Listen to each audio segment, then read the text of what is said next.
Plongeons-nous aujourd'hui dans une thèse intrigante qui prédit que la valorisation de l'Ethereum retrouvera éventuellement sa ligne de tendance logarithmique de valeur équitable. Alors c'est ce que tu vois à l'écran ici, nous sommes dans la zone en vert et nous pourrions potentiellement descendre dans la zone en bleu comme ça a été le cas sur les précédents cycles. Dans cette vidéo, nous allons explorer les tenants et les aboutissants de cette hypothèse et examiner pourquoi certains investisseurs y accordent de l'importance. Ce que je trouve particulièrement intéressant, c'est que plusieurs indicateurs suggèrent un potentiel de prix attractif dans les mois à venir, et donc j'ai aussi tendance à penser que nous retrouverons des prix attractifs sur l'Ethereum, et ce avant le halving du Bitcoin. Alors il n'y a aucune garantie que les choses se déroulent comme prévu, mais je pense qu'il est important de savoir ce qui s'est passé historiquement sur le prix de l'Ethereum, et donc c'est l'objectif de cette vidéo, c'est de te donner historiquement ce qui s'est passé sur les précédents cycles, et pourquoi nous pourrions voir un Ethereum sous-performer le Bitcoin, et un Ethereum sur une bonne zone d'accumulation pour le prochain cycle haussier.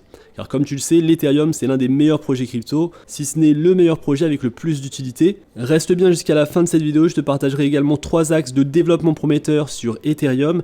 Et donc c'est parti, pourquoi la valorisation de l'Ethereum pourrait éventuellement retrouver sa ligne de tendance logarithmique. Tout au long du contexte historique, c'est exactement ce que nous avons observé sur l'Ethereum. Voici donc la courbe de régression logarithmique vers la valeur équitable de l'Ethereum. Alors ça remonte à 2015, en 2015 nous sommes descendus jusqu'à cette ligne de régression pour ensuite remonter. Alors c'est également ce qui s'est passé en 2018 jusqu'en 2019-2020. On peut voir qu'à la fin de 2019, donc juste ici, nous avons touché le point bas sur la valorisation de l'Ethereum. Alors bien sûr, en 2019, nous avons eu une très brève récession qui a impacté l'ensemble du marché. Donc tu peux le voir sur le graphique, on est même descendu en dessous de cette courbe. Alors quelle est la thèse? La thèse, c'est que l'Ethereum devrait éventuellement revenir à sa valeur d'origine.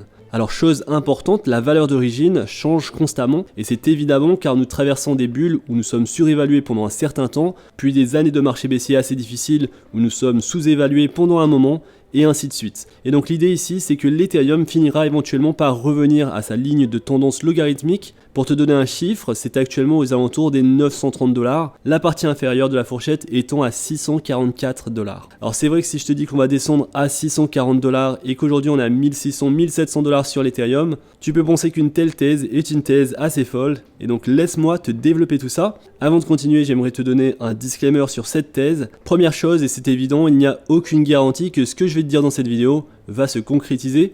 Et donc ça signifie que si tu es sur une stratégie d'accumulation pour l'Ethereum, ne change pas cette stratégie. J'espère juste que cette vidéo va te donner une nouvelle perspective sur ton investissement sur Ethereum et pourquoi, si nous connaissons une baisse forte sur le prix du jeton Ether, pourquoi cela pourrait advenir. Aussi, ce que j'aime bien avec ce récit, c'est que sur internet, on dit toujours qu'on va atteindre des sommets historiques, on dit toujours des choses très positives, très bullish, sans forcément donner d'arguments, sans forcément se baser sur de l'analyse technique ou sur un contexte historique de prix. Les gens sur internet ne te diront jamais qu'il faut acheter lorsqu'il y a de fortes baisses, c'est généralement le meilleur moment d'investir. Ils te diront généralement simplement de faire du dollar cost averaging et de ne pas te soucier des fortes corrections. Alors pour moi, tu le sais, j'aime beaucoup comprendre ce qui se passe autour de moi, en dehors de mes investissements dans les crypto-monnaies, c'est-à-dire que la macro peut impacter nos investissements et c'est pour ça que je m'intéresse également beaucoup à la macro lorsque je choisis d'investir dans des actifs qui sont tout de même assez spéculatifs. Et donc j'espère que cette vidéo va t'offrir une perspective différente pour te permettre de voir le marché d'une manière légèrement différente. Tu me diras ce que tu en penses dans l'espace commentaire. Et donc on parle ici de l'Ethereum qui pourrait finir par revenir à sa valeur d'origine avant d'entrer dans un autre marché haussier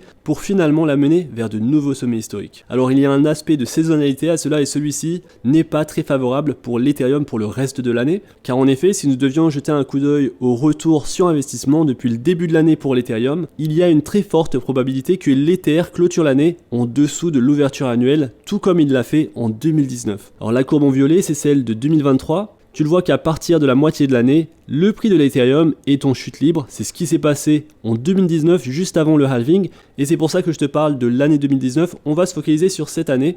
Et donc nous sommes actuellement juste ici et comme tu le vois en 2019, nous avons clôturé l'année en dessous. Aujourd'hui en 2023 nous sommes ici et donc l'idée de cette thèse c'est de dire que nous allons clôturer l'année en dessous de son ouverture, c'est-à-dire que le prix de l'Ethereum devrait chuter pour descendre au prix de son ouverture annuelle qui est aux alentours des 1195 $.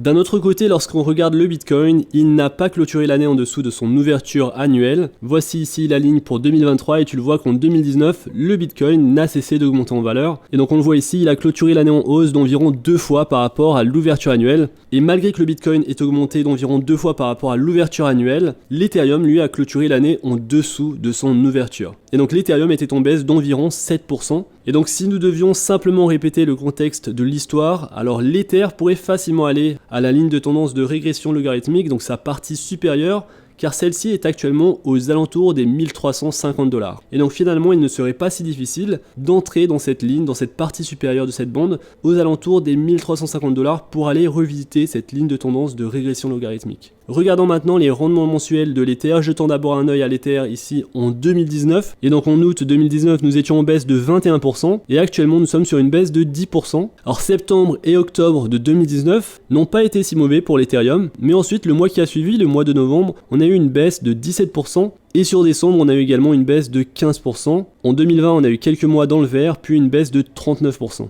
Et donc je pense qu'il y a toujours beaucoup de risques à la baisse sur l'Ethereum, et je pense qu'il faut se préparer à cela. Comme tu le sais, sur le plan macro, il y a beaucoup de choses que nous devons attendre. Il y a le point où la Réserve fédérale va devoir pivoter sur sa politique des taux d'intérêt. Il y a également l'inversion de la courbe des rendements. Et donc aujourd'hui, finalement, sur la macro, mais en plus avec le contexte historique des prix de l'Ethereum, tout nous laisse à penser qu'on pourrait connaître une forte baisse sur l'Ethereum. Alors si je te dis que l'Ethereum va baisser, je ne te parle pas du tout des altcoins, ça va forcément être pire pour les altcoins. En tout cas, c'est ce que je pense, une forte baisse sur l'Ethereum, ce sera une baisse encore plus forte sur les altcoins. Et donc pour ceux qui vont vouloir accumuler au meilleur prix, il y aura sans doute de très bonnes opportunités pour le faire. En tout cas, si on s'y tient à l'année 2019, l'année juste avant le halving du Bitcoin. Alors tu peux également regarder la valorisation de l'Ether par rapport au Bitcoin et constater que nous sommes actuellement en territoire très défavorable en moyenne pour la paire Ether-Bitcoin. Alors en août, nous sommes actuellement dans le vert à plus 0,54%, mais tu sais que ces choses peuvent changer très rapidement. On a encore une semaine et demie avant la fin du mois, et en plus de ça, on le sait que le marché peut bouger très vite. Et donc tu le vois très clairement sur la moyenne des retours sur investissement de la paire Ethereum-Bitcoin. Les 5 premiers mois sont positifs pour l'Ethereum, mais ensuite on a 7 mois qui sont dans le rouge.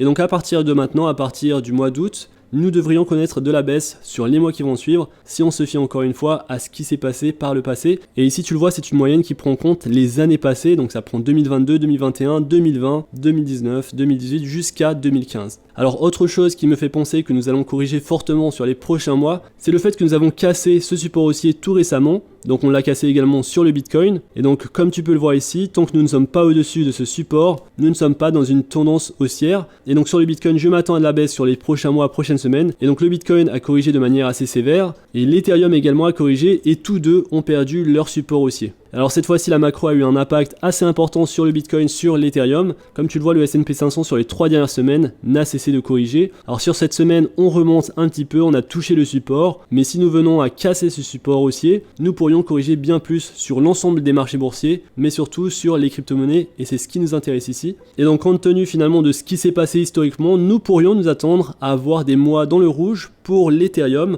un Ethereum qui sous-performerait le Bitcoin.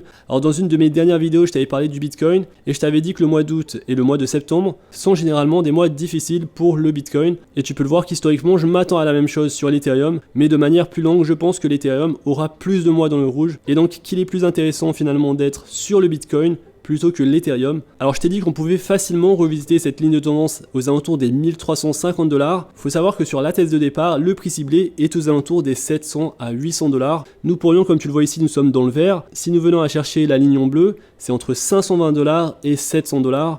Et donc c'est ce qui pourrait se passer, c'est ce qui s'est passé sur le dernier cycle, c'est ce que nous avons eu en 2020, c'est ce qui s'est passé également en 2016, et donc à chaque fois nous revisitons cette ligne de tendance logarithmique, et nous pourrions le faire sur l'Ethereum sur les prochains mois. Et donc c'est personnellement quelque chose que je surveille beaucoup, parce que j'aimerais accumuler de l'Ethereum au meilleur prix, et selon moi les meilleurs prix se situent aux alentours des 1000 $, 900 $, 800, 700 $ forcément. Et imagine un petit peu si on touche les 400-500 $ sur l'Ethereum, ce qui serait possible en prenant en compte cette courbe logarithmique, ce serait peut-être l'une des plus belles opportunités pour le prochain cycle haussier. Ici, je t'ai montré de l'analyse technique, des graphes, je t'ai montré que c'était possible de revisiter cette bande en bleu. Et donc les chiffres que je te donne, ce ne sont pas des chiffres magiques, des chiffres que j'invente, ce serait tout à fait possible. Et donc si je prends, alors je vais même pas prendre le top ici, je vais prendre directement lorsqu'on a cassé le support à la hausse, c'est ce qui nous intéresse finalement. Lorsque nous avons cassé ce support, nous sommes descendus à 60%, 61%. Et donc si nous imaginons maintenant la même correction à partir du niveau qu'on a cassé, à partir d'ici,